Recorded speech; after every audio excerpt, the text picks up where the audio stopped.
3 reasons why we should stop using nuclear energy. 1. Nuclear weapons proliferation.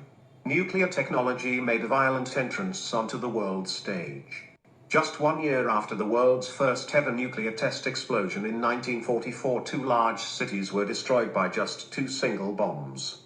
After that, reactor technology slowly evolved as a means of generating electricity, but it's always been intimately connected with nuclear weapons technology. It's nearly impossible to develop nuclear weapons without access to reactor technology. In fact, the Nuclear Non-Proliferation Treaty serves the purpose of spreading nuclear reactor technology without spreading nuclear weapons, with limited success. In 40 years, 5 countries have developed their own weapons with the help of reactor technology.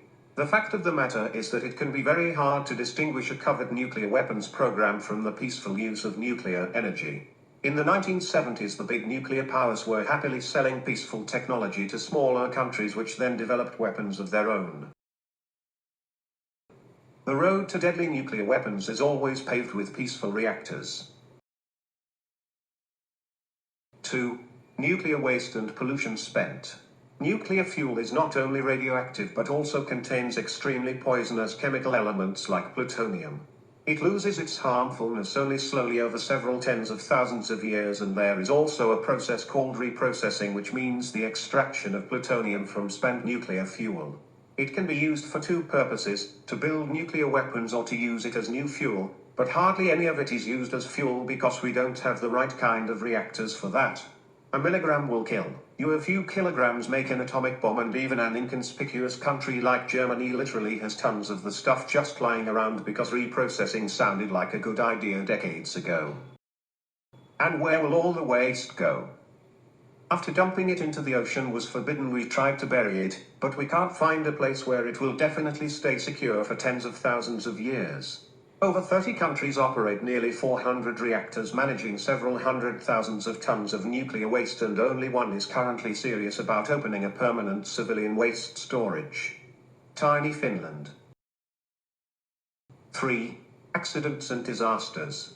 Over 60 years of nuclear power usage, there have been 7 major accidents in reactors or facilities dealing with nuclear waste. 3 of those were mostly contained, but 4 of them released significant amounts of radioactivity into the environment. In 1957, 1987 and 2011, large areas of land in Russia, Ukraine and Japan were rendered unfit for human habitation for decades to come. The number of deaths is highly disputed, but probably lies in the thousands. These disasters happened with nuclear reactors of very different types in very different countries and several decades apart. Looking at the numbers, we may as well ask ourselves, are 10% of the world's energy supply worth a devastating disaster every 30 years? Would 30% be worth another Fukushima or Chernobyl somewhere on Earth every 10 years? What area would have to be contaminated so we say no more? Where is the line? So should we use nuclear energy? The risks may outweigh the benefits, and maybe we should stop looking into this direction and drop this technology for good.